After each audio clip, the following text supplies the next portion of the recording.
Hi friends, welcome to our channel CozyBeautyTalk. ഇന്നത്തെ എൻ്റെ video എന്ന് പറയുന്നത് നമ്മുടെ തലമുടിയിലെ താരനെ എങ്ങനെ നീക്കം ചെയ്യാമെന്നും അതുപോലെ തന്നെ നമ്മുടെ മുടി കൊഴിച്ചിലൊക്കെ മാറ്റി മുടിക്ക് നല്ല തിക്നെസ് വരുത്താനുള്ള കുറച്ച് ടിപ്സും കാര്യങ്ങളൊക്കെയാണ്. അപ്പോൾ നമുക്ക് വീഡിയോയിലോട്ട് പോയാലോ?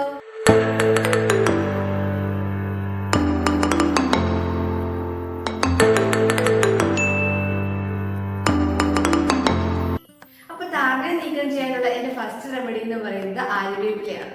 ആര്യവേപ്പില എന്ന് പറഞ്ഞാൽ നമുക്ക് എല്ലാവർക്കും അറിയാം. അപ്പൊ ആര്യവേപ്പിലയിട്ട് തിളപ്പിച്ച വെള്ളത്തിൽ ദിവസവും തലമുടി കഴിക്കാൻ തലമുടിയിലെ താരയെല്ലാം നീക്കം ചെയ്യാൻ സാധിക്കും. അതോടൊപ്പം തന്നെ തലമുടി നല്ല രീതിയിൽ തഴച്ച് വളരാനും സാധിക്കുന്നതാണ്. അപ്പൊ എൻ്റെ രണ്ടാമത്തെ ടിപ്സ് എന്ന് പറയുന്നത് കുറച്ച് ഉലുവ എടുക്കുക, അത് വെള്ളത്തിലിട്ട് കുതിർത്ത ശേഷം മിക്സിയിലിട്ട് നല്ല രീതിയിൽ അരച്ചെടുക്കുക. മിക്സി ഇല്ലെങ്കിൽ എന്തിലാണെങ്കിലും ശരി അരച്ചെടുക്കുക. എന്നിട്ട് അതിനകത്ത് കുറച്ച് സോഡാപ്പൊടിയും അതുപോലെ തന്നെ നാരങ്ങ നീരും എടുത്ത് മിക്സ് ചെയ്തിട്ട് നമ്മുടെ ഹെയർ അപ്ലൈ ചെയ്യുന്നതിന് മുമ്പ് നമ്മുടെ ഹെയർ ഒന്ന് നല്ല രീതിയിൽ ചൂടുവെള്ളത്തിൽ വാഷ് ചെയ്യണം. എന്നിട്ട് അത് കഴിഞ്ഞിട്ട് നമ്മുടെ ഹെയറിൽ ഇത് അപ്ലൈ ചെയ്യുക. ഒരു 13 മിനിറ്റ്സ് കഴിയുമ്പോൾ ഇതൊന്ന് വാഷ് ചെയ്യുക. അപ്പം നമ്മുടെ ഹെയറിലെ താരനെയൊക്കെ നീക്കം ചെയ്യാൻ സാധിക്കുന്നതാണ്. അടുത്ത എൻ്റെ ഒരു റെമഡി എന്ന് പറയുന്നത് വെളുത്തുള്ളിയും ഇഞ്ചിയും നാരങ്ങ നീരുമാണ്.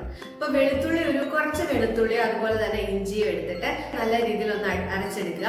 അതിലോട്ട് കുറച്ച് നാരങ്ങ നീരും കൂടെ എടുത്തിട്ട് നമ്മുടെ നല്ല രീതിയിൽ അതൊന്ന് മിക്സ് ചെയ്തിട്ട് നമ്മുടെ ഹെയറിൽ അപ്ലൈ ചെയ്താൽ നമ്മുടെ മുടിയിലെ താരനെയെല്ലാം നീക്കം ചെയ്യാൻ സാധിക്കും. അതുപോലെ തന്നെ നമ്മുടെ മുടി വളരാനും സാധിക്കും. മുടിയിലുണ്ടാകുന്ന ചൊറിച്ചിലും അതുപോലെ തന്നെ പെയിന്റെ ശല്യമൊക്കെ കുറയ്ക്കാൻ ഇത് നല്ലതാണ്. അടുത്തതായി ഞാൻ എൻ്റെ ഹെയറിൽ ട്രൈ ചെയ്തിട്ട് എനിക്ക് ബെസ്റ്റായിട്ട് തോന്നിയ ഒരു റെമഡിയാണ് കുക്കുംബറും നാരങ്ങ നീരും. അപ്പോൾ ഒരു കുക്കുംബർ എടുക്കുക, നല്ല രീതിയിൽ അത് മിക്സിയിൽ അരച്ചെടുക്കുക. കുറച്ച് പോലും വെള്ളം ചേർക്കാൻ പാടില്ല. എന്നിട്ടൊരു നാരങ്ങ നീരും അതിൽ മിക്സ് ചെയ്തിട്ട് ഹെയറിൽ അപ്ലൈ ചെയ്യുക. അങ്ങനെ നമ്മുടെ ഹെയറിലെ താരനെല്ലാം തന്നെ നീക്കം ചെയ്യാൻ സാധിക്കുന്നതാണ്. ഞാൻ ഈ പറഞ്ഞ എല്ലാ ടിപ്സുകളും നിങ്ങളത് ട്രൈ ചെയ്ത് നോക്കണം.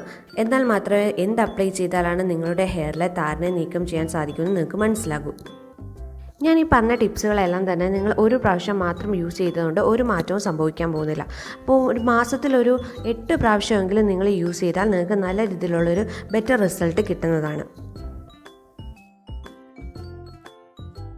നമ്മുടെ തലമുടിയിൽ താരനുള്ളതുപോലെ തന്നെ നമ്മുടെ പിരിയത്തിലും അതുപോലെ കൺപീലിയിലും ഒക്കെ താരൻ ഉണ്ടാകാൻ സാധ്യതയുണ്ട്. അപ്പൊ ആ കൺപീലിയിലെയും അതുപോലെ തന്നെ പുരികത്തിലെയും താരനെ നീക്കം ചെയ്യാനായിട്ട് ഞാൻ കുറച്ച് ടിപ്സുകളും കാര്യങ്ങളും പറഞ്ഞുതരാം. അതിനായി ഞാൻ ആദ്യമായിട്ട് എടുത്തിരിക്കുന്നത് വാസലിനും കാസ്റ്റർ ഓയിലുമാണ്. കാസ്റ്റർ ഓയിൽ എന്ന് പറഞ്ഞാൽ ആവണക്കെണ്ണയാണ്. ഇത് രണ്ടും മിക്സ് ചെയ്തിട്ട് ഒരു ബഡ്സ് ഉപയോഗിച്ച് നമ്മുടെ പുരികത്തിൽ അപ്ലൈ ചെയ്യാവുന്നതാണ്. രണ്ടാമതായി ഞാൻ എടുത്തിരിക്കുന്നത് അലോവേര ജെല്ലാണ്. വീട്ടിലുള്ള അലോവേര ആണെങ്കിൽ ഏറ്റവും നല്ലതാണ്.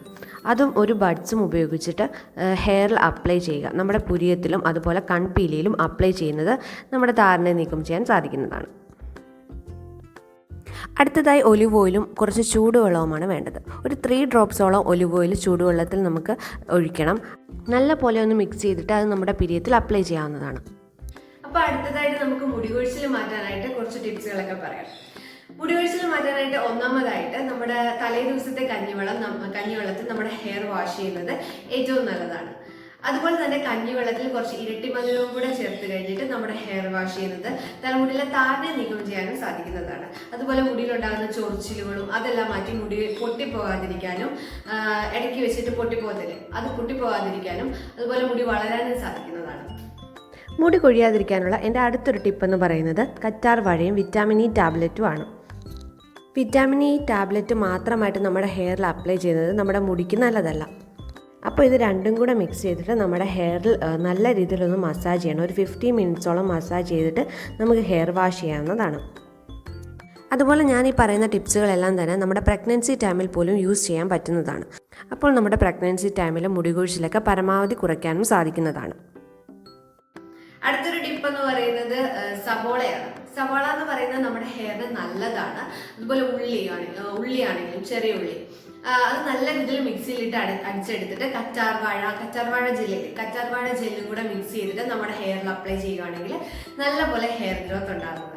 പിന്നെ മുടി കൊഴിഞ്ഞു പോകാനായിട്ടുള്ള ഏറ്റവും കൂടുതൽ ഒരു സാധ്യത എന്ന് പറയുന്നത് നമ്മൾ ഏതെങ്കിലും ഒരു പ്രൊഡക്റ്റ് യൂസ് ചെയ്യുവാണെങ്കിൽ അതൊരു 4 മാസത്തേക്കോ അല്ലെങ്കിൽ ഒരു 5 മാസത്തേക്കോ നമ്മുടെ ഹെയറിൽ അത് മാത്രം യൂസ് ചെയ്യുക.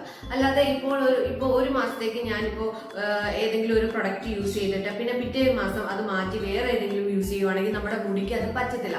അപ്പോൾ അത് നമുക്ക് പെട്ടെന്ന് തന്നെ നമ്മുടെ മുടി കൊഴിഞ്ഞു പോകാൻ സാധിക്കും. അപ്പോൾ അങ്ങനെ ആരും ചെയ്യാതിരിക്കുക. ഒരു 4 മാസത്തേക്ക് നമ്മൾ ആ പ്രൊഡക്റ്റ് മാത്രം യൂസ് ചെയ്യുക. അത് കഴിഞ്ഞിട്ട് നമുക്ക് വേറൊരു പ്രൊഡക്റ്റ് പരീക്ഷിക്കാം. അപ്പൊ അപ്പോൾ ഇന്നത്തെ എൻ്റെ വീഡിയോ എല്ലാവർക്കും ഇഷ്ടപ്പെട്ടിട്ടുണ്ടെങ്കിൽ ലൈക്ക് ചെയ്യുക, സബ്സ്ക്രൈബ് ചെയ്യുക, തൊട്ടടുത്ത ആ ബെല്ലൈക്കൺ കൂടി ഒന്ന് ക്ലിക്ക് ചെയ്യുക. അപ്പോൾ ഇന്നത്തെ എൻ്റെ വീഡിയോയിൽ എന്തെങ്കിലും ഡൗട്ട്സോ കാര്യങ്ങളോ ഉണ്ടെങ്കിൽ നിങ്ങൾക്ക് കമൻറ്റ് സെക്ഷനിൽ വന്ന് ചോദിക്കാവുന്നതാണ്. അതുപോലെ തന്നെ ഞാൻ ഇത്രയും റെമഡീസ് പറഞ്ഞതിൽ നിങ്ങൾക്ക് ഏറ്റവും നിങ്ങളുടെ ഹെയറിൽ അപ്ലൈ ചെയ്തിട്ട് ഏതാണ് ഏറ്റവും കൂടുതൽ സാറ്റിസ്ഫാക്ഷൻ കിട്ടിയതെന്ന് വെച്ചാൽ നിങ്ങൾക്കൊന്ന് കമൻറ്റ് സെക്ഷനിൽ വന്ന് പറയാവുന്നതാണ്. അപ്പോൾ എൻ്റെ നെക്സ്റ്റ് വീഡിയോയിൽ കാണുന്നത് വരെ ബൈ.